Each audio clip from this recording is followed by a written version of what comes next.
Bienvenidos, soy René William Melara. Gracias por acompañarnos a través de la internet.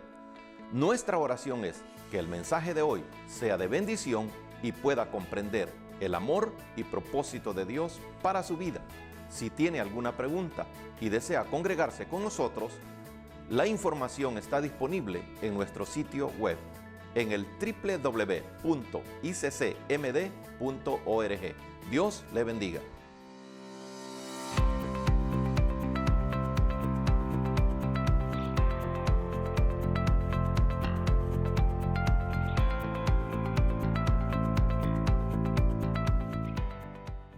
Le pido que busquen su Biblia en el Salmo 36, el versículo 9. Libro de los Salmos, capítulo 36 y versículo 9.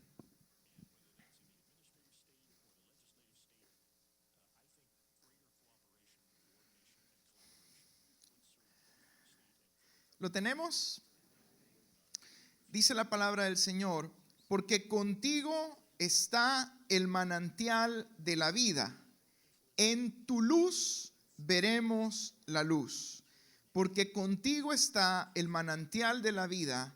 En tu luz veremos la luz. Vamos a orar. Padre, te damos gracias en esta mañana por la bendición que nos das de poder, Señor, estar reunidos en este lugar y meditar en tu palabra.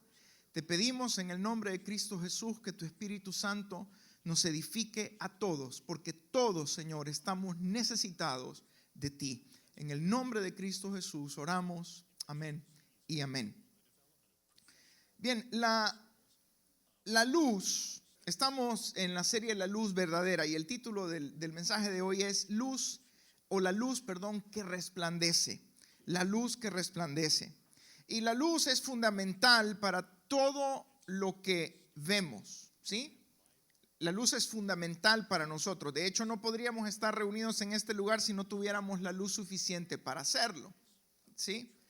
Gracias a Dios el sol ha salido el día de hoy. Tenemos bastante claridad entrando por las ventanas, pero si digamos fuera de noche, pues el templo tiene iluminación porque la luz es esencial, ¿sí? La luz es esencial para que podamos percibir el mundo que tenemos alrededor nuestro y para que podamos percibirlo bien, ¿sí? Porque en el mundo natural existen varios tipos de luz y dependiendo del tipo de luz que tengamos, así cambia también. Y esto es algo que cada uno de nosotros puede experimentar si tiene las condiciones adecuadas para hacerlo. Dependiendo del tipo de luz que tengamos, cambia la percepción de lo que vemos, ¿sí? Cambia cómo vemos. De ahí que muchos de nosotros, ya cuando es de noche y necesitamos lentes, ¿verdad? Porque ya uno no mira en lo oscuro, uno le hacen así, ¿verdad?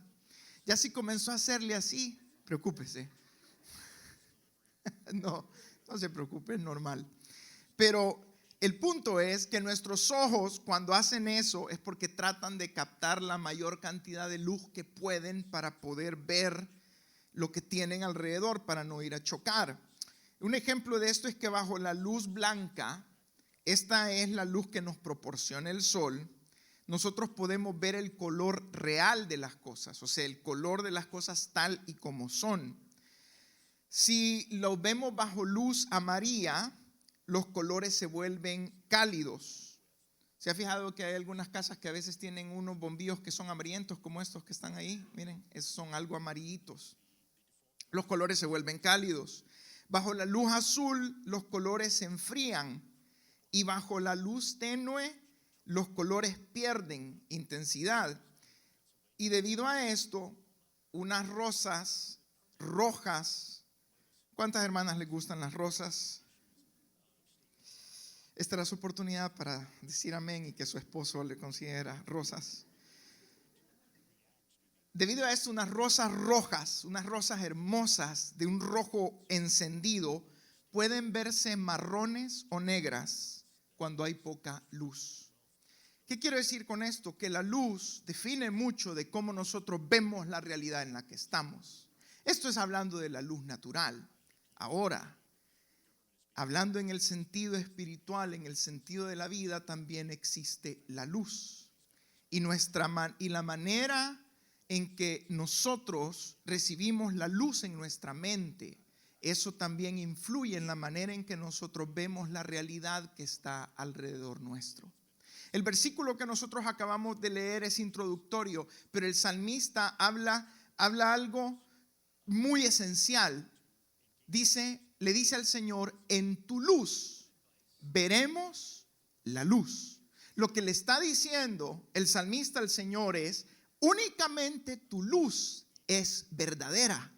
Únicamente la luz del Señor es la que nos permite ver la realidad de las cosas tal y como son. Porque hermanos, hay cantidad de luces, ¿sí? El conocimiento humano es una luz. La razón es una luz. Y tenemos el conocimiento, por ejemplo, de la psique del hombre, también es una luz. Ahora en día, muchos estamos admirados por una herramienta tecnológica que se llama AI o IA, la inteligencia artificial. Y estaba buscando, también es considerado una luz, metafóricamente hablando. ¿Por qué? Porque es una herramienta que brinda conocimientos, que en cierta manera quizás puede ayudarnos a entender mejor las cosas. Mi punto es que hay distintos tipos de luces también en nuestra vida espiritual. Pero hoy estamos hablando acerca de la luz verdadera, esa luz que resplandece. Y con respecto a esto, el profeta Isaías, quiero que se mueva conmigo al libro de Isaías, capítulo 9. Vamos a leer únicamente los versículos 1 y 7. El profeta Isaías comienza a hablarle al pueblo de una esperanza futura. El domingo pasado hablamos de Jeremías. Isaías está antes que Jeremías en la línea de la historia. En el capítulo 9, versículo 1, dice Isaías: mas no habrá siempre oscuridad para la que está ahora en angustia, tal como la aflicción que le vino en el tiempo que livianamente tocaron la primera vez a la tierra de Zabulón y a la tierra de Neftalí, pues al fin llenará de gloria el camino del mar de aquel lado del Jordán, en Galilea de los gentiles. En los tiempos de Isaías, el profeta anunció al Mesías y su reinado, anunció al Mesías como una luz, porque Isaías conocía mucho acerca de la oscuridad. Y no estamos hablando de una oscuridad natural. No era que Israel vivía, no estamos hablando como lo que sucedió en Egipto cuando el Señor envió la plaga de oscuridad que oscureció el sol. ¿Se recuerdan de eso? No estamos hablando de eso, sino que estamos hablando de tiempos oscuros. ¿Cuántos hemos vivido tiempos oscuros? Si no lo sabe distinguir, el tiempo oscuro es un tiempo de confusión en el que usted y yo no sabemos qué hacer, no sabemos qué decisión tomar, parecido al tiempo que estamos viviendo hoy. ¿O acaso no el tiempo en el que estamos hoy hay decisiones que no sabemos qué hacer, si hacer X cosa o si hacer Y cosa por cómo está la situación afuera? Esos son tiempos oscuros. E Isaías sabía y conocía lo difícil de la oscuridad, de las tinieblas, porque Isaías vivió en un periodo de altos y bajos, con gobernantes que le dieron la espalda a Dios, buscaron complacer al pueblo y buscaron complacerse a ellos mismos. Isaías vivió en el periodo de 4 reyes donde el pueblo estaba completamente, realmente perdiendo su identidad y envuelto en una oscuridad espiritual, en tinieblas espirituales. El reino del norte, o al que se le conocía como Israel, fue gobernado prácticamente, hermanos, por los peores monarcas. Si usted se va a la historia de los reyes, va a ver que todos los reyes que se levantaban en Israel, todos son descritos como hombres contrarios al corazón de Dios, todos. Dice, se levantaba el rey en Israel e hizo lo malo delante de los ojos de Dios, e hizo lo malo delante de los ojos de Dios. Estaban completamente hundidos en esa realidad. El reino del sur o de Judá tampoco se lograba salvar del todo, porque aunque a diferencia del reino de Israel lograron tener reyes que trataron de servir a Dios de todo corazón, también tuvieron reyes que no hicieron lo que agradaba a Dios. Con todo esto, el pueblo sufría bajo las constantes luchas de poder que devastaban la tierra. Tampoco con esto queremos eximir al pueblo de su responsabilidad delante de Dios. Porque, amados hermanos, es fácil. Y yo sé que, por ejemplo, en estos tiempos es fácil hablar de los malos gobernantes. Todos tenemos una opinión, ¿no es cierto?, acerca de los gobernantes que tenemos. Y no creo que sea la mejor. Y eso es así. Pero es fácil hablar de los gobernantes sin vernos a nosotros mismos. Y esto es lo que, a donde la luz verdadera, la luz de Dios que resplandece, comienza a tirar luz. Con todo esto que el internet promovió, de causas moviéndose, de protestas, pareciera que siempre hay un malo, que son los gobernantes. Lo malo de irnos por esa línea es que nos exime de responsabilidad a todos nosotros, y el malo únicamente es el otro. Pero sabe, Isaías, en el capítulo 6 usted puede ver esto. Dice que cuando él vio al Señor, él no dijo, híjole, ya la regué, porque todos los reyes que hemos tenido son malos, entonces yo he visto al Señor también que soy malo y me voy a morir. No, ¿qué dijo? Yo soy un hombre de labios inmundos que habita en medio de un pueblo de labios inmundos.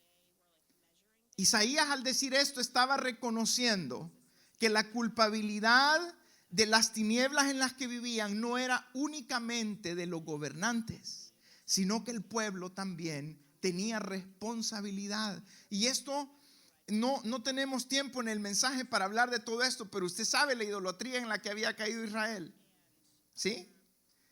Por eso no podemos tampoco venir y decir, estamos del lado del pueblo. Pues a veces el pueblo no está del lado de Dios. Las antiguas consignas decían Vox Populi, Vox Dei, que quiere decir voz del pueblo, voz de Dios. Eso no es cierto, porque fue la voz del pueblo en la base de la montaña del Sinaí que le dijeron a Aarón, queremos que nos construyas un becerro de oro. Fue el pueblo. Se da cuenta cómo la luz del Señor comienza a tirar luz en áreas en las que nosotros pensamos que somos, ¿sí? De ahí salió también el famoso dicho, ladrón que roba ladrón tiene 100 años de perdón. Pero eso no es cierto. Aunque dan ganas de creerlo, suena bien bonito, ¿eh? Dan ganas, pero no es así. Nuestra responsabilidad delante de Dios no puede ser eximida. Y es por esto que el profeta también menciona en este versículo la tierra de Zabulón y de Neftalí, conocida como la Galilea de los gentiles, que era una región fronteriza también. Y por lo tanto, como era una región fronteriza, era la primera en ser afectada por las invasiones que caían sobre el pueblo de Israel. Porque al estar en la frontera eran los primeros en soportar los embates. Y eso es así hasta el día de hoy. Usted sabe, aún en este país, las zonas más conflictivas en cuanto a toda la problemática social, ¿cuáles son? Las zonas fronterizas. Las zonas fronterizas son altamente difíciles, complicadas, se mueve el crimen de una manera horrible. De igual manera, en la tierra de Zabulón y de Neftalí se vivía esa angustia, la gente vivía angustiada. Yo creo que en estos últimos meses muchos de nosotros, ¿no es cierto?, sentido angustia debido a todo lo que se está dando. Entonces, a pesar de las tinieblas y del caos de guerra que rodeaban al profeta, él pudo anunciar algo mucho mayor, una luz verdadera, como lo dice Juan en el capítulo 1, versículo 9, la luz verdadera, hablando de Jesucristo, que alumbra a todo hombre, venía a este mundo. Y esta luz vendría como un bebé que redimiría para siempre esa cara oscura que todos nosotros tenemos. Esa de la que no nos gusta mucho hablar porque son nuestras debilidades, nuestros defectos, nuestras vergüenzas. Amén. Porque es fácil hablar de otros, hermanos. Es fácil hablar de nuestros gobernantes, pero no se nos tiene que olvidar que los gobernantes también tienen cierto reflejo de la sociedad a la que gobiernan. ¿Sí? Ahora, esta luz traería justicia contra toda injusticia, rectitud contra toda deshonestidad y paz contra toda intranquilidad o enemistad que no iba a tener fin. Por eso el versículo 7, si lo tiene ahí abierto en su Biblia, dice Isaías 9:7, lo dilatado de su imperio y la paz no tendrán límite sobre el trono de David y sobre su reino, disponiéndolo y confirmándolo en juicio y en justicia desde ahora y para siempre. El celo de Jehová de los ejércitos hará esto. El profeta Isaías comunicó esta esperanza al pueblo justo antes de que viniera la peor de las invasiones que él mismo fue el primero en profetizar, la invasión de Babilonia, que terminaría en el exilio y la destrucción de Jerusalén. El profeta le dijo a la gente: ustedes deben esperar, y estas palabras se nos recuerdan a nosotros todo el tiempo. Ustedes deben esperar el reino justo del Mesías, la única luz verdadera. Amén. Hoy el Señor nos recuerda lo mismo a nosotros. Nosotros debemos esperar ya no esa primera venida del Señor, sino su regreso, su segunda venida. Amén. ¿Por qué? Porque, hermanos, nosotros también escuchamos promesas como la escuchaba el pueblo de Israel de sus reyes. Nosotros escuchamos promesas de nuestros gobernantes, escuchamos y a veces oramos porque queremos que las cuestiones cambien. Hermanos, no habrá gobierno sobre la faz de la tierra que pueda satisfacer al 100% nuestras necesidades. Por eso nosotros como iglesia no nos podemos partidizar, no nos podemos partir de esa manera. ¿Por qué? Porque su palabra nos dice que hay una luz verdadera nada más. Una única luz verdadera.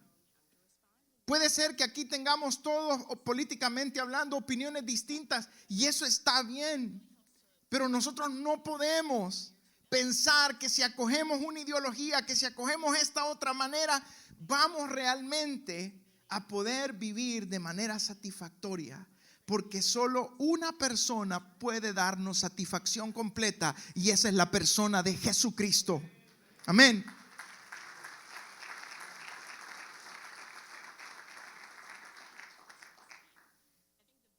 Quiero que vaya conmigo a Ageo.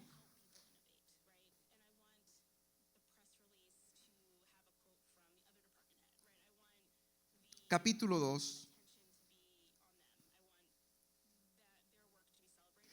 Versículos 6 y 9. Dice, porque así dice, del 6 al 7, porque así dice Jehová de los ejércitos, de aquí a poco yo haré temblar los cielos y la tierra, el mar y la tierra seca, y haré temblar a todas las naciones, y vendrá el deseado de todas las naciones, y llenaré de gloria esta casa, ha dicho Jehová de los ejércitos. 200 años, habían pasado aproximadamente desde el ministerio del profeta Isaías hasta el ministerio del profeta Ageo que nosotros acabamos de leer. Y ya en esta etapa, muchos israelitas se les había permitido regresar del exilio e iniciar la reconstrucción de Jerusalén. Todavía el pueblo no había visto la promesa de Dios, no había visto el cumplimiento de la promesa de Dios. Es algo desesperanzador, ¿no cree? Un poco, porque cuando a uno, más ahora que estamos en la época, del microwave, cuando nos hacen una promesa, casi que la queremos inmediatamente. ¿No es cierto? ¿O no? Sí. Cuando nos hacen una promesa de que algo va a estar bien, pues lo queremos inmediatamente. Pero las promesas siempre llevan un tiempo de espera. Y por lo general esos tiempos de espera son difíciles. El tiempo que Israel había tenido que esperar y todavía iba a tener que seguir esperando, había sido muy difícil, muy complicado. Nada fácil. A veces nos toca fácil espera. Al pueblo de Israel no le tocó así. Fueron exiliados a Babilonia, deportados a Babilonia, fueron avergonzados ahí. Y encima cuando regresan a su tierra natal, ¿qué creen que fue lo que encontraron? Todo así bien bonito y arreglado. Encontraron ruinas. Hermano, ¿no es cierto que no hay nada más desmoralizante que las ruinas? No hay nada más desmoralizante que ver algo que estaba construido, que era nuestro, y ahora verlo completamente destruido. Eso duele. El pueblo de Israel regresó en esas condiciones a su tierra. Iban con el ánimo, sí, por lo que los reyes habían dado los decretos, los reyes de Persia, el rey del imperio Medo, para reconstruir. Pero yo solo puedo imaginarme cuando ellos llegaron y vieron todo aquello que antes se miraba glorioso, completamente destruido, sus casas, pero principalmente el templo de Dios hecho ruinas. Ellos consideraban el templo como su gloria. Y no solo lo consideraban de manera simbólica, sino que dice la palabra del Señor que la presencia de Dios estaba en el templo. Por lo tanto, ver el templo en ruinas para ellos significaba que Dios los había abandonado. La gloria de Dios ya no estaba ahí. El arca del pacto ya no estaba ahí. El altar ya no estaba ahí. Ninguna de estas cosas estaba ahí. Entonces es cuando viene el profeta Ageo, que su nombre significa fiesta, festivo, solemnidad.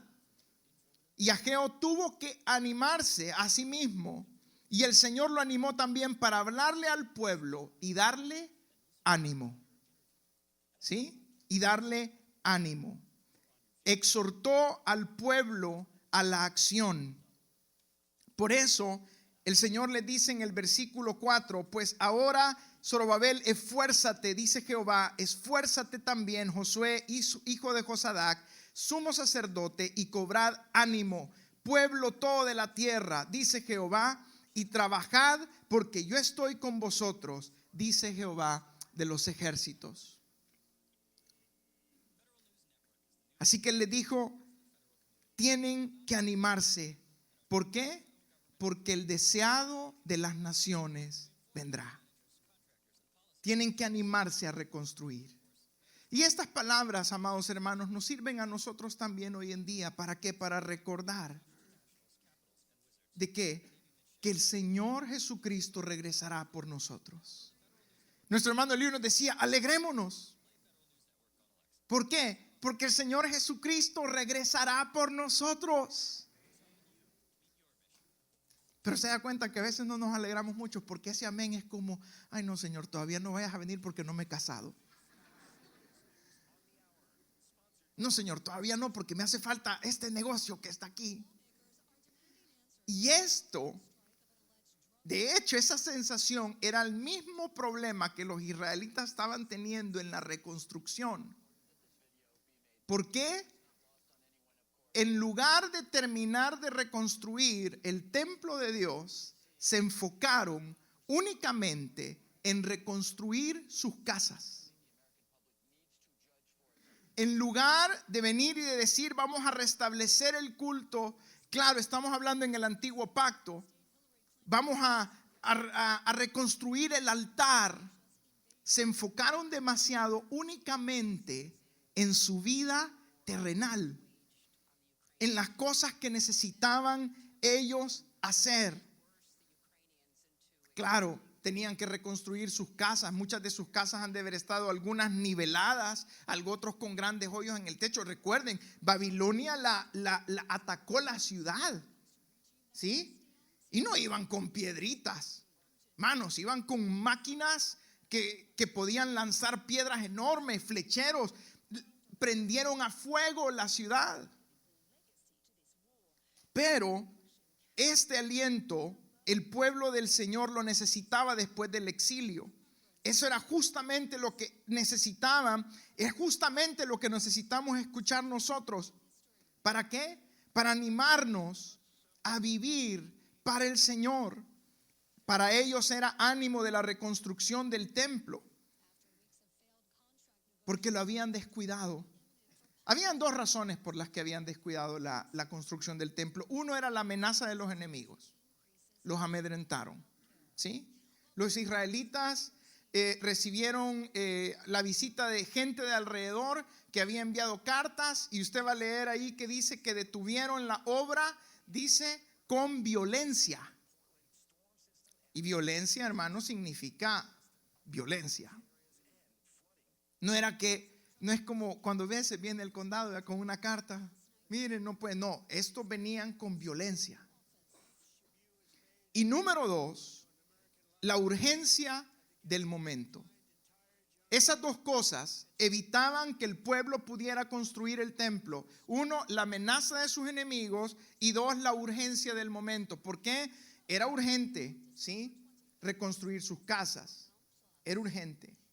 Pero estas dos cosas, hermanos, son exactamente las cosas que también a nosotros nos afectan. No ahora para reconstruir un templo físico, porque nosotros tenemos este edificio, ¿sí? Por el cual le damos gracias a Dios, pero la presencia de Dios no habita aquí. No habita aquí. Usted y yo nos vamos a ir y esto va a quedar solo, y Dios no es que se queda aquí, porque la obra de Jesucristo vino para construir un templo perfecto, pero un templo adentro de su vida y adentro de la mía.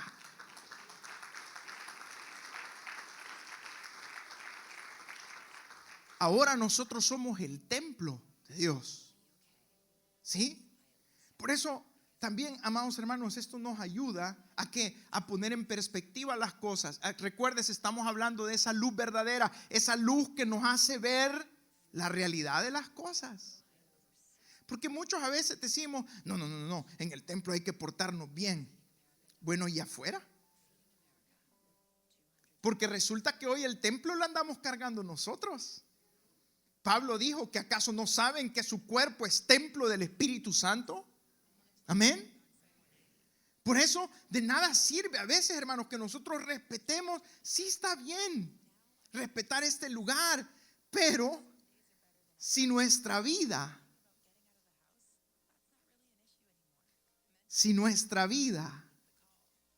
no está a donde Dios quiere que esté, toda reverencia externa es inútil. Toda.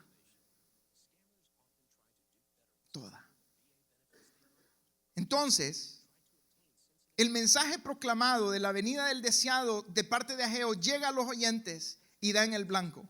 Ageo les recuerda la promesa de que la luz profetizada por Isaías vendría, y agrega que esa luz es la deseada por todas las naciones. Esa es la luz verdadera y es la verdadera gloria del templo. ¿Sabía que aunque la gente hoy en día diga, la Biblia, Jesús, la religión, porque eso es lo que escuchamos, ¿no es cierto? Aunque puede que se esté dando las estadísticas dicen que se está dando un cambio en ese ambiente y que mucha gente está regresando a la iglesia, y qué bueno por eso. Pero siempre hay contrariedad. Pero Ageo le dice, Jesús, el Mesías, Jesús, es esa luz que todas las naciones desean. Aunque nominalmente, aunque aparentemente la rechacen. ¿Sí? Esa es la luz. Amado hermano, ¿por qué le digo esto? Porque a veces nosotros como creyentes podemos ser vapuleados, pueden hacernos burla, pero usted y yo debemos de comprender que la esperanza que tenemos adentro en Cristo es la luz gloriosa que el mundo está pidiendo a gritos. A veces nos achicopalamos y es cierto, pero amados hermanos, que el Espíritu Santo nos ayude a ver que la esperanza que tenemos en Cristo es esa esperanza gloriosa.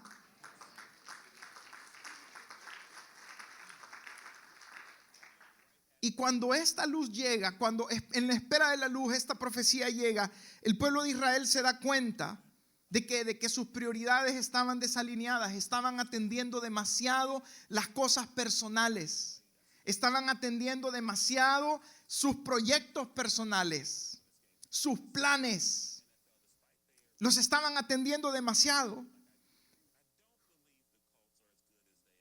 Y el profeta les dice, mire el capítulo 1, versículos 5 y 6, pues así ha dicho Jehová de Ageo. Pues así ha dicho Jehová de los ejércitos: meditad bien sobre vuestros caminos. Sembráis mucho y recogéis poco. Coméis y no os saciáis. Bebéis y no quedáis satisfechos. Os vestís y no os calentáis. Y el que trabaja jornal recibe su jornal en saco roto. Como que nos estuvieran describiendo algunos de nosotros, ¿verdad? Porque el profeta les estaba diciendo: consideren seriamente si ustedes han ganado algo con buscar lo propio y sacrificar lo de Dios. Todos podemos hacer eso hoy y sopesar cómo está nuestra vida. ¿Sabe? En ningún lugar de la profecía de Ageo vemos que el Señor se molestara porque el pueblo estaba reconstruyendo sus viviendas. Usted lo puede leer, ahí no dice en ningún lugar que el Señor les dijo: no, ustedes tienen que vivir al aire libre y mi casa tiene que estar. No, no les dijo eso. El profeta le llama la atención de parte de Dios porque solo se habían enfocado en una cosa, en esas cosas, y habían dejado descuidado lo otro. ¿Sabe? Esto nos recuerda una palabra que Jesús le dijo a los fariseos y maestros de la ley. Esto era necesario hacer sin dejar de hacer aquello. Porque a veces nosotros pensamos que cuando el Señor nos está pidiendo vivir para Él, servirle a Él, significa, no, que dejemos de trabajar y nos vengamos a encerrar aquí al templo. No significa eso. Significa que nosotros aprendamos a vivir para Dios, glorificándolo aún en lo que hacemos, en lo que trabajamos, en lo que vivimos. Por eso dijo el apóstol Pablo: y todo lo que hagáis, sea de palabra o de hecho, hacedlo como para el Señor. Porque cuando hacemos las cosas para el Señor, hermano, ¿cree que nos podemos bajar a alguien en nombre del Señor? Bueno, un sinvergüenza se lo puede bajar. Sí, gracias a Dios por el que dijo que sí. Pero el que tiene el Espíritu de Dios no puede bajarse a otro en el nombre del Señor. ¿Por qué? Porque hay un temor de Dios en su vida que le impide proceder, aunque quiera. Entonces el profeta Ageo sacude al pueblo y le dice: tienen que ordenar sus prioridades. El Señor nos dice también a nosotros que estamos en la espera de su segunda venida. Tenemos que mantener el orden de nuestras prioridades. Ordenarlas si están desordenadas, mantenerlas si están ordenadas. ¿Y cuándo es esto, hermano? Día a día. Día a día. Usted dijo: no nos podemos pasar solo recalibrando los domingos o los cultos de oración. Todos los días. Todos los días decirle: Señor, aquí estoy. Quiero vivir para ti. Quiero construir y adornar tu templo. No este. Amén.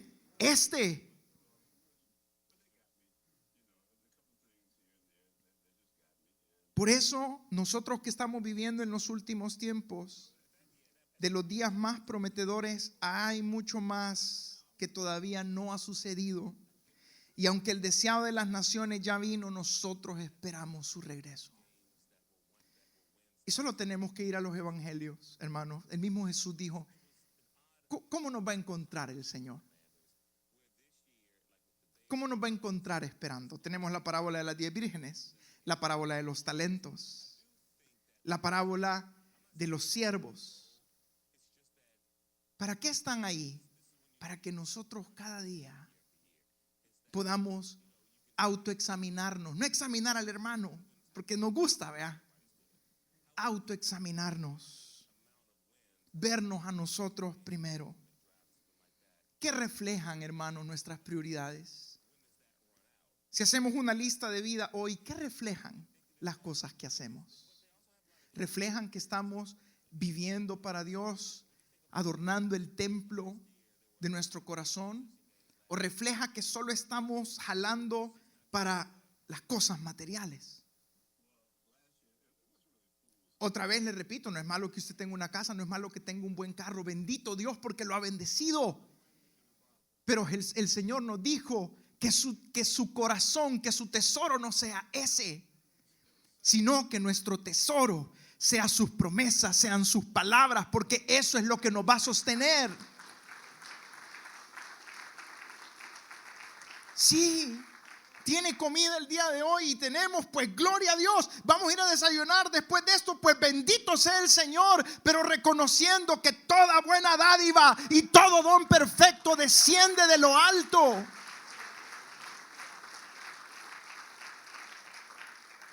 Para que esa luz nos ilumine. Amén. Por eso dice Romanos 12:2. No os conforméis a este siglo. Amado hermano, vivimos en la sociedad de la velocidad, del dinero, en la sociedad del bienestar quizás más grande sobre la faz de la tierra. Y la tentación está ahí todos los días. Hacer más, hacer más. Hay que prepararse, sí, pero que el Señor nos ayude a cada uno de nosotros a no poner nuestra mirada ahí, porque amado hermano, dice esta palabra, el cielo y la tierra van a pasar, y van a pasar con todo lo que tienen encima. Eso quiere decir que nuestras casas no serán eternas, nuestros carros tampoco, ni la ropa que andamos es eterna. A mí ya me dijeron que tengo que botar un montón de ropa en la casa porque ya no la hace. Pero como la ropa vieja es cómoda, ¿se ha fijado usted eso? Más a los hombres nos gusta andar con ropa vieja porque esta es la ropa que a mí me gusta. Pues toda la ropa se va a acabar. Pero, dice su palabra, pero, un pero enorme, la palabra de Dios permanece para siempre.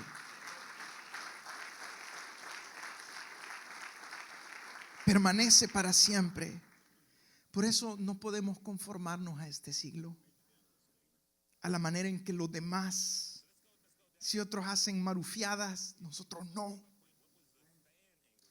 Amén. Uy, ese amén. Pero yo le entiendo, hermano. Y Dios también nos entiende, pero Él nos da también el poder para salir de ahí. Amén. Ahora, esa luz que revela los pensamientos, todavía pasaron alrededor de casi la mitad de un milenio, 500 años, desde la finalización del segundo templo hasta el nacimiento de Jesús. Todavía el pueblo no iba a ver la de ellos. Esa generación iba a morir, y de todos ellos habla en Hebreos 11. Cuando dice, y todos estos no alcanzaron lo prometido, pero tuvieron fe. Porque en eso no nos pusimos de acuerdo con el hermano Eliú, pero Eliú dijo, bueno, y si el Señor no viene, nos vamos a morir y lo vamos a ver. Amén. Esa es la fe. Y lo contrario es, yo creo que el Señor no va a venir. Pero no, la fe es, el Señor va a venir. Pero como dijo Pablo, pero ¿y si no viene? Nosotros nos encontramos con Él el día en que crucemos la muerte. Bendito sea el Señor. Quedémonos con esa esperanza en nuestros corazones. Y por eso, ante un hombre llamado Simeón, a que hacían las imágenes que señalaban el cumplimiento de la promesa que había esperado toda su vida, el momento había llegado, el Mesías había nacido. La luz verdadera que alumbra a todo hombre había venido. Y este anciano que usted va a encontrar, por el tiempo no lo voy a leer, en Lucas capítulo 2, este anciano era un anciano devoto que esperaba la promesa del Señor. Ya estaba viejito, estaba por morirse, pero el Señor le había dicho, no te vas a morir hasta que veas con tus propios ojos al Rey de Israel. Y dice que pasados los 8 días que se esperaban cuando un varón nacía, llevaron a Jesús al templo y ahí estaba Simeón. Y dice que movido por el Espíritu de Dios llegó a donde estaban María y José con el niño y toma al niño en sus brazos y le dice, ahora despides a tu siervo en paz conforme a tu palabra, porque han visto mis ojos tu salvación, la cual has preparado en presencia de todos los pueblos, luz para revelación a los gentiles y gloria de tu pueblo Israel. Porque esa luz prometida que a veces los judíos pensaban que iba a ser únicamente para ellos, los más nacionalistas, pero no era así. Simeón dice primero, luz para revelación a los gentiles, luz para revelación al mundo entero. Se abría la gracia de Dios para todos, para todos. Y le dice Simeón a María su madre, he aquí, este está puesto para caída y para levantamiento de muchos en Israel y para señal que será contradicha. Y una espada, le dijo a María, traspasará tu misma alma para que sean revelados los pensamientos de muchos corazones. Hoy sí, aquí ya no habían más profecías. Estábamos ante Simeón estaba ante el mero, la luz del mundo. Simeón le dijo a María, este hará que muchos se levanten y que otros caigan en Israel, pero sobre todas las cosas va a revelar los pensamientos de todos los corazones. Por eso es que Jesús es temido, hermanos, porque a ninguno de nosotros nos gusta mucho que nos enciendan la luz sobre aquellas cosas que nos avergüenzan, sobre nuestros pecados, sobre nuestras faltas. Por eso, ante sus ojos estaba el Salvador que daría paso a un reino al revés. Un mundo, amados hermanos, en el que los mansos son fuertes y los ricos se convierten en pobres. Porque si lo único que tenemos es plata, somos los más miserables del mundo. Fíjese la paradoja y cómo el Señor le da vuelta. Y a veces nosotros buscando en internet cuánto gana Jeff Bezos, cuánto gana el CEO de Google, o cuánto es el salario para andar buscando certificaciones. No lo hizo usted nunca. Pero ¿por qué le digo esto? No porque sea malo, sino porque a veces tendemos por la tendencia, por vivir en este mundo, de decir, ay, qué galán. Déjeme decirle que si usted tiene a Cristo en su corazón, hoy en este momento, usted y yo somos más ricos que cualquier millonario que viva sobre la faz del planeta.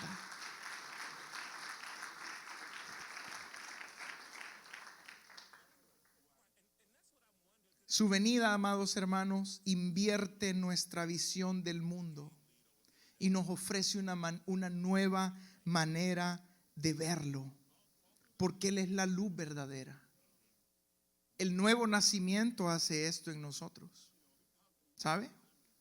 Cuando Jesús nos hace nacer de nuevo por el poder de su Espíritu Santo, eso es exactamente lo que el nuevo nacimiento también hace. Nos pone en paz con Dios, pero nos da un nuevo propósito de vida, un sentido de vida, y las cosas cambian. Por eso es que muchas personas, no sé si usted ha tenido la oportunidad de que le hayan dicho alguna vez, pero ¿y usted por qué es así tan diferente? Nunca se lo han dicho.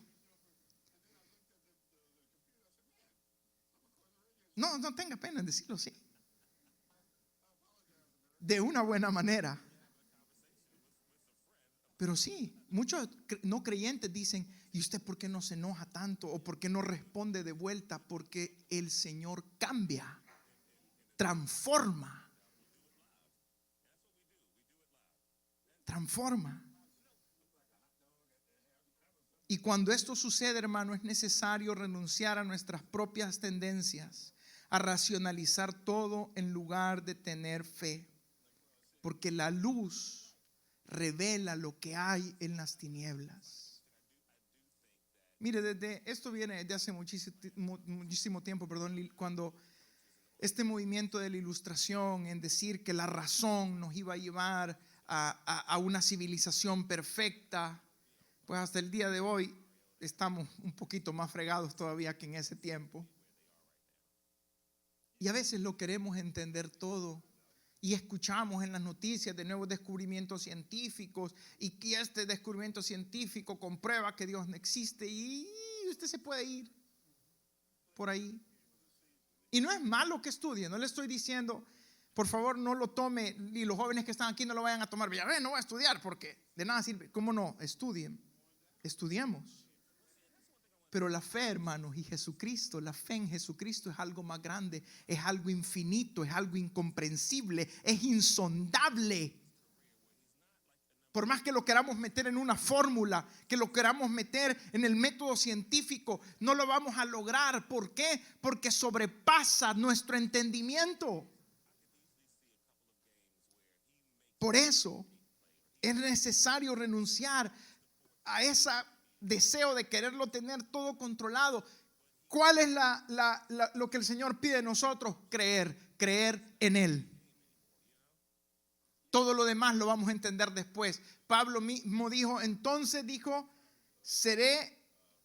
me veré o seré conocido tal y como soy. ¿Por qué? Porque cuando el Señor haga todas las cosas perfectas, entonces nos va a hacer clic. No aquí en la tierra. No aquí en la tierra. Simeón esperó, hermanos, al igual que muchos profetas de la Biblia, y a pesar de que fue una larga espera, se sentía él cómodo con la única cosa que sabía, que Dios cumpliría lo prometido. Y eso es exactamente lo que nosotros también debemos descansar. ¿En qué? En que Dios cumplirá su palabra, Dios cumplirá su promesa. Nosotros esperamos ahora entre la obra salvadora de Jesús en la cruz y la redención definitiva de su segunda venida. Él es la luz que revela los pensamientos de absolutamente todos. Y sabe, hoy celebraremos la Santa Cena, y es curioso notar que fue durante la última cena de Jesús con sus discípulos que su luz también reveló lo que había en el corazón de ellos. Fue durante esa cena, según los evangelios, que Pedro le dijo que estaba dispuesto a ir tanto a la cárcel como a la muerte por él. Pero Jesús, la luz que revela los pensamientos, le dijo, te digo que hoy mismo, antes que el gallo cante, 3 veces me vas a negar que me conoces. Sus discípulos le dijeron, nunca, Señor, te vamos a abandonar. Pero la luz que revela los pensamientos le dijo, todos ustedes me van a dejar solo. Hoy estamos, amados hermanos, delante de esa luz. Ninguna máscara que nos podamos poner puede detener la luz del Señor en nosotros. Pero Jesús, y esta es la esperanza, aún conociendo que Pedro le negaría, le dijo, yo he rogado que tu fe no falte, y tú, una vez vuelto, confirma a tus hermanos. Por eso hoy los que nos vamos a acercar al Señor a través de la Santa Cena, acerquémonos con un corazón sincero, sabiendo que Él conoce cada aspecto de nuestra vida. Pero sabe, amado hermano, no para decir qué malo sos, sino para decirnos: yo he rogado que tu fe no falte, que permanezcas hasta el final, que camines hasta el final, hasta el día de mi regreso. ¿Cuántos anhelamos? Amén. Gloria al Señor. Confiamos que el mensaje de hoy haya sido de bendición para su vida. Si tiene alguna pregunta o desea información de nuestras actividades y cultos, visite nuestro sitio web en el www.iccmd.org.